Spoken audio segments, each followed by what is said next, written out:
ورسوله صدق الله خالقنا العظيم وبلغنا رسوله النبي الكريم الأمين والحمد لله رب العالمين.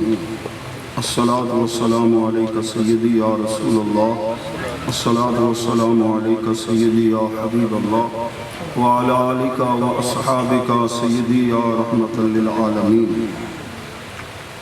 معزز و محترم پیران اعظام، علماء اہل سنت، جملہ حاضرین، آج ہم اللہ کے ایک مقبول بندے کی روح کو اصال ثواب کرنے کے لیے اس پاکیزہ محفل میں حاضر ہیں. برادرم حضرت علامہ مفتی محمد اویس صاحب اطال اللہ عمرہ کے والد محترم کہ اللہ تعالیٰ درجات بلند فرمائے.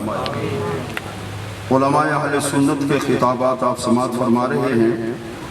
حضرت علامہ مفتی محمد کاشف صاحب مختصر وقت میں بڑا جامع خطاب انہوں نے فرمایا. میرے استاذ گرامی حضور فیض ملت کے جگر گوشہ حضرت علامہ مولانا محمد ریاض صاحب اویسی دامت برکاتہم العالیہ بہت ناصحانہ خطاب فرما رہے تھے، اور مفکر اسلام حضرت علامہ مولانا اون محمد سعیدی صاحب دامت برکاتہم العالیہ ان کا خطاب، اور لاہور سے آئے ہوئے مہمان عالم دین مولانا محمد عارف ستار صاحب اور قبلہ پیر صاحب کے روحانی کلمات ہم سماعت کریں گے. تو اللہ تبارک و تعالیٰ کے حضور دعا ہے اللہ تعالیٰ ہمارا اس پاکیزہ محفل میں بیٹھنا اپنی بارگاہ میں قبول و منظور فرمائے. برادران اسلام، 15ویں صدی ہے. جیسے بھی پوچھیں بھی کیا حال ہے، پریشان لوگ نظر آتے ہیں. کاروبار بھی ہے، سب کچھ ہے، سکون نہیں. تو سکون جہاں رکھا ہے اگر وہی نسخہ استعمال کریں گے تو سکون ملے گا. الا بذکر اللہ تطمئن القلوب، وہ تو اللہ کے ذکر کے اندر ہے. ایک کامیاب زندگی ہوتی ہے، ایک ناکام زندگی ہوتی ہے.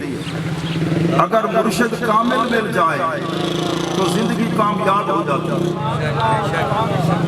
کچھ ہستیاں ہوتی ہیں تاریخ ساز، اور کچھ معاشرے کے افراد ہوتے ہیں خود ساز. تاریخ ساز اور ہیں خود ساز. تاریخ ساز وہ ہوتے ہیں جن کا دنیا میں اٹھنا بیٹھنا قول و فعل ہو، شب و روز، موسم جیسا بھی ہو، ونٹر سیزن ہو، سمر سیزن ہو، سفر ہو، حضر ہو، ان کا اللہ کے لیے جینا ہوتا ہے. ایسی ہستیاں اگر ان سے تعلق جڑ جائے تو پھر چہروں پہ نور آتا ہے، اور سجدے کریں تو پھر سرور آتا ہے، تلاوت کریں تو دلوں کو اطمینان نصیب ہوتا ہے. تو ابھی فرما رہے تھے نا کہ قبلہ صوفی صاحب کا چہرہ جنازے والے دن لوگوں نے دیکھا جگمگ جگمگ کر رہا تھا. تو چہرے روشن کون سے ہوتے ہیں؟ امام فخر الدین رازی فرماتے ہیں وجوہ اہل سنت والجماعت. قرآن میں ہے نا یوم تبیض وجوہ وتسود، قیامت والے دن بعض چہرے روشن ہوں گے اور بعض چہرے کالے ہوں گے. اور روشن کن کے چہرے ہوں گے؟ سنیوں کے چہرے. اللہ کے ولیوں کے ساتھ جن کی نسبت ہے، تعلق مضبوط ہے، چہرے روشن ہوں گے. تو قبلہ صوفی صاحب نے ساری زندگی مرشد کریم کے ساتھ تعلق قائم رکھا، خدمت کی ہے، ذکر سیکھا ہے. ہمارے مشائخ نقشبندیہ لطیفہ قلب سے پہلا سبق دیتے ہیں، اور رنگ زرد ہے. دوسرا پھر لطیفہ، جب یہ سبق مکمل ہو جائے تو لطیفہ روح کا سبق دیتے ہیں. پھر لطیفہ سر ہے، پھر چوتھا ہے جسے خفی کہتے ہیں، پانچواں ہے جسے اخفا کہتے ہیں، چھٹا ہے جسے لطیفہ نفس کہتے ہیں، پھر اس کے بعد سلطان ایسا آتا ہے، سرور ایسا آتا ہے کہ پورے جسم کے اندر ذکر کا نور شامل ہو جاتا ہے جناب، پھر ہڈیوں کے اندر اللہ کے ذکر کا نور شامل ہونا شروع ہوتا ہے۔ جس وقت بچہ یا بچی دنیا میں آتے ہیں تو یہ ساتوں یہ دروازے کھلے ہوتے ہیں، رزق آگے صحیح نہیں ہے، ماحول گھر کا صحیح نہیں تو یہ بند ہو جاتے ہیں، کلمہ بھی پھر مرشد کریم دوبارہ پڑھاتے ہیں۔ ایک تو ہم گھر میں کہ مسلمان ہیں، بابا مسلمان ہے، امی مسلمان ہے، ہم کلمہ پڑھاتے ہیں، لیکن جس وقت مرشد کی بارگاہ میں جاتے ہیں مرشد کریم کلمہ بھی دوبارہ پڑھاتے ہیں اور ترتیب بھی بتاتے ہیں، بیٹا کس طرح اس میں ذات کا ذکر کرنا ہے۔ اور درمیان کے اندر جو حجابات ہوتے ہیں حضور سلطان العارفین فرماتے ہیں 1,80,000 حجابات میں چلے جاتے ہیں، پہلے ایسا نہیں ہوتا تھا۔ مرشد کامل روک دیتے تھے، فرما برداری کرتے تھے، اس لیے روحانیت کی منزلیں جلدی آسان ہو جاتی تھی۔ گھروں کے اندر نماز، قرآن کی تلاوت، ذکر کی چاشنی، اب حالات ایسے ہیں، اللہ کے محبوب نے تو فرمایا ادبوا اولادکم علی ثلاث خصال، 3 عادتیں اپنی اولاد کو سکھاؤ، 3 کام، حب نبی کو، اپنے نبی کی محبت، پیار۔ گھر میں ماحول ہوگا تو اگر گھر میں ماحول ہی خشکی والا ہے، دوسرا وحب اہل بیت ہی، اہل بیت کا پیار، وتلاوت القرآن، قرآن کی تلاوت بھی یہ بھی بچوں کو سکھاؤ۔ آخر میں عرض کر رہا ہوں 15ویں صدی ہے، اب حالات بڑے ایسے ہو گئے ہیں، اس دنیا میں تقوی والے لوگوں کو ڈھونڈو، چراغ لے کر، آنکھوں میں تقوی ہو، زبان میں تقوی ہو، دل میں تقوی ہو، سوچ کے اندر نورانیت ہو، فہم و فکر میں نورانیت ہو، ایسے لوگوں کو ڈھونڈو، آسانی سے ملیں گے۔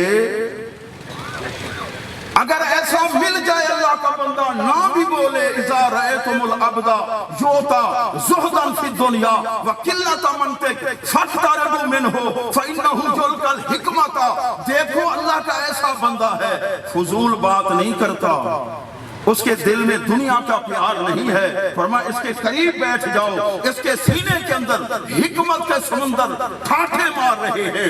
اللہ کے پیارے محبوب کے پیارے غلاموں، اللہ کے محبوب نے فرمایا شیطان بھیڑیا ہے انسان کا، جس طرح بکریوں کا بھیڑیا کون سی بکری کو لے جاتا ہے؟ شازہ کو۔ یہ وہ بکری ہے جس کا ریوڑ سے اختلاف ہو جاتا، نفرت، اپنی جماعت سے، مرشد سے، استاد سے نفرت، کٹ گیا، کوئی بھیڑیا دبوچ لے گا، عقیدہ خراب ہو جائے گا۔ نمبر 2 قاسیہ تھا، یہ وہ بکری ہے اللہ کے محبوب نے فرمایا جس کو اپنی جماعت سے نفرت نہیں ہے، لیکن کسی نے لالچ دے دیا، تیرے بیٹے کی نوکری اور ویزا دے دیں گے، باہر کے ملک میں بھیج دیں گے، ایمان کا سودا کر لیا۔ لوگ بگڑ رہے ہیں یا نہیں بگڑ رہے؟ اور بڑے صغیر کے اندر پوچھو علماء سے، کوئی نبی نہیں آئے، کوئی رسول نہیں آئے، بڑے صغیر کے لوگوں کو کلمہ کن نے پڑھایا تھا؟ اللہ کے ولیوں نے پڑھایا تھا۔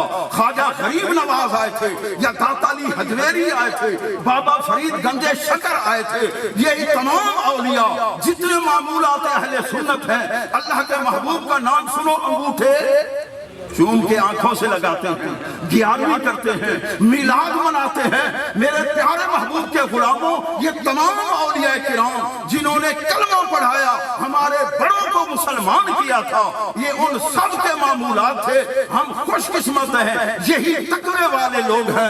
اللہ نے فرمایا ایمان والو اتقوا اللہ وکونوا مع الصادقین، ان کے دامن کو نہ چھوڑنا۔ یا ایھا الذین آمنوا آمنوا باللہ۔ بس یہ میں مختصر عرض کرتا ہوں آخر میں، ایمان لاؤ، اے ایمان والو ایمان لاؤ اللہ۔ ایمان والوں کو حکم ہوا ایمان لاؤ۔ 3 تفسیریں مفسرین نے لکھی ہیں۔ ایک یہ ہے کہ اے اہل کتاب تورات کو مانتے ہو، اے انجیل کو ماننے والوں، اب میرے محبوب تشریف لائے ہیں، اب حضرت موسیٰ حضرت عیسیٰ علیہ السلام کا کلمہ چھوڑ کے، ان کی شریعت کو چھوڑ کے میرے محبوب کے کلمے کو پڑھ لو، ان کے دامن رحمت سے وابستہ ہو جاؤ۔ دوسری تفسیر ہے اے اوپر اوپر سے ماننے والوں، اندر سے مان لو، اندر سے مان لو۔